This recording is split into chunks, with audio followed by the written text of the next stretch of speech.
कहानी जंगल में रहने वाले एक मंजू कौवे की है। मंजू कौवे ने बरगद के पेड़ के ऊपर अपना एक घोंसला बना रखा था। मंजू कौवे की पत्नी का कई वर्ष पहले ही निधन हो गया था। एक राक्षस चील ने मंजू कौवे की पत्नी को मार दिया था।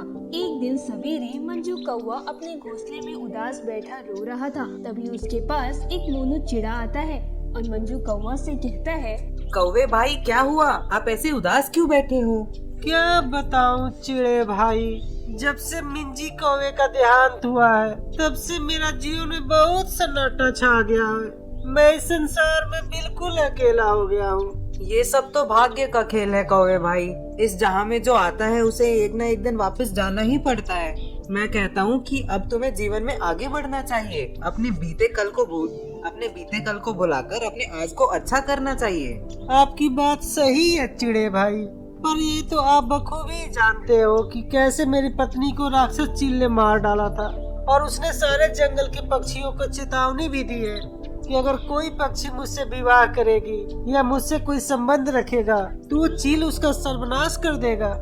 आप चिंता न करो कौवे भाई, मैं जंगल के सारे पक्षियों को एक स्थान पर जमा करता हूँ और आपके बारे में विस्तार से बताता हूँ। ये कहकर मोनू चिड़ा वहाँ से उड़ता हुआ चला जाता है।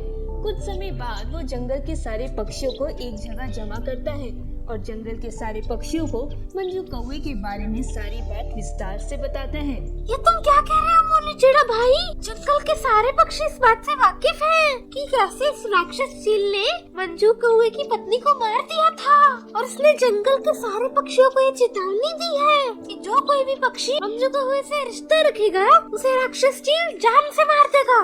मुझे लगता है मोनू चिड़ी की बात सही है। हमें मंजू कौवे का दूसरा विवाह करा देना चाहिए। आखिर उसे भी अपना जीवन सुखी सुखी जीने का पूरा अधिकार है। हाँ साथियों, वैसे भी वो राक्षस चील महीनों में एक बार ही इस जंगल में आता है। हमें कुछ ही दिनों में मंजू कौवे का विवाह किसी अच्छी पक्षी से करा देंगे, और ये बात का पता उस चील को नहीं चलेगा। जब वो चील मंजू कौवे के पास आएगा तो हम उसकी पत्नी को कुछ समय के लिए घोंसले से दूर कर देंगे और चील के जाते ही वापस मंजू कौवे की पत्नी को घोंसले में भेज देंगे। चलो अच्छा ही है। वैसे भी जंगल में कई महीने से कोई पार्टी नहीं हुई। मंजू कौवे के दूसरे विवाह में हम सभी पक्षी मिलकर खूब मस्ती करेंगे। इस बहाने जंगल के सारे पक्षियों को एक बार और मस्ती करने का मौका मिल जाएगा। वो सब तो ठीक है, पर हम मंजू कौवे के लिए दुल्हन कहाँ से लाएंगे? हम सबको मिलकर उसके लिए एक सुशील पक्षी को ढूंढना होगा। मेरी नजर में एक चिमी कौवी है जिसका इस संसार में कोई नहीं है। वो अकेली ही जंगल के उस पर वाले पेड़ पे रहती है। वे बहुत ही सुशील और आज्ञाकारी पक्षी है। क्यों ना हम उसका विवाह मंजू कौवे के साथ करा दें? जंगल के सारे पक्षी ये बात सुनकर बहुत खुश हो जाते हैं और वो जंगल के उस पार जिमी कौवे के पास जाते हैं और उसे मंजू कौवे से विवाह करने के लिए राजी करके जंगल में मंजू कौवे के पास ले जाते हैं। रात का समय था। सारे पक्षी ने मंजू कौवे के दूसरे विवाह की सारी तैयारी कर रखी थी। सारे पक्षी खूब मस्ती करने लगे, पार्टी मनाने लगे। सारे जंगल में खुशियों का माहौल छाया हुआ था और आखिरकार मंजू कौवा और जिमी कौवे का विवाह सफलतापूर्वक हो जाता है। देखा मंजू भाई, मैंने आपसे कहा था ना कि कोई समस्या नहीं होगी। आखिरकार आपका दूसरा विवाह सफलतापूर्वक हो ही गया ना। अब आप अपनी दूसरी पत्नी के साथ सुखी सुखी जीवन बिताइए। आपकी बात सही है चिड़े भाई, पर मेरे मन में अभी भी डर लगा हुआ है। अगर वो राक्षस चील यहाँ प्रकट हो गया, अगर उसने जिमी कौवे को मेरे साथ देख लिया तो राक्षस चील जिमी कौवे को भी मार देगा। मंजू भाई, आप बिल्कुल भी चिंता न करिए। हम जंगल के सारे पक्षी आपके साथ हैं। आने दो उस चील को। आप तक पहुँचने से पहले उसे हम सबसे मुकाबला करना होगा। अब आप अपने घोंसले में जाकर आराम कीजिए। रात बहुत हो गई है। हम भी अपने घोंसले में जाते हैं। अगर कोई समस्या या दिक्कत हो तो तुरंत हमें आवाज लगाइए, हम तुरंत आ जाएंगे। सारे पक्षी ये बात कहकर अपने अपने घोंसले में चले जाते हैं। मंजू कौवा जिमी कौवे को अपने साथ लेकर अपने घोंसले में चला जाता है। जी सुनिए, राक्षस चील आपको क्यों मारना चाहता है और उसने आपकी पहली पत्नी को क्यों मारा? कई साल पहले की बात है। उस राक्षस चील का एक पुत्र जंगल में उड़ता उड़ता आया था और वो बहुत घायल अवस्था में था। उसके शरीर से बहुत खून बह रहा था, जिसकी वजह से वो उड़ नहीं पा रहा था। इसलिए वो सीधा आकर मेरे घोंसले में गिर गया था और उसकी वही मृत्यु हो गई थी। तभी उस राक्षस चील ने अपने पुत्र को मेरे घोंसले में मरता हुआ देखा तो उसे लगा कि उसके पुत्र को मैंने ही मारा है। ये तो सरासर अन्याय है। आपने कोई गुनाह किया ही नहीं है, तो फिर आपको उसकी सजा कैसे मिल रही है? मैंने उस चील को बहुत समझाने की कोशिश की पर उसने मेरी एक नहीं सुनी और उसने मेरी पत्नी की हत्या कर दी। और उसने जंगल के सारे पक्षियों को चुनौती देकर गया था कि जो कोई पक्षी मंजू कौवे से विवाह करेगा उसे वो जान से मार देगा।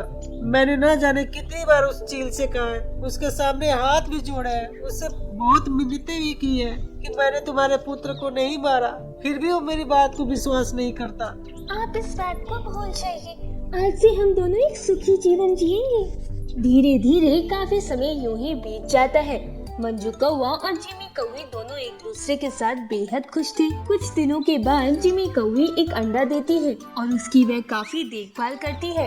थोड़े दिनों के बाद अंडे में से एक बच्चा निकलता है जिसका नाम वो नीलू कौवा रखते हैं। धीरे धीरे समय गुजरने लगता है।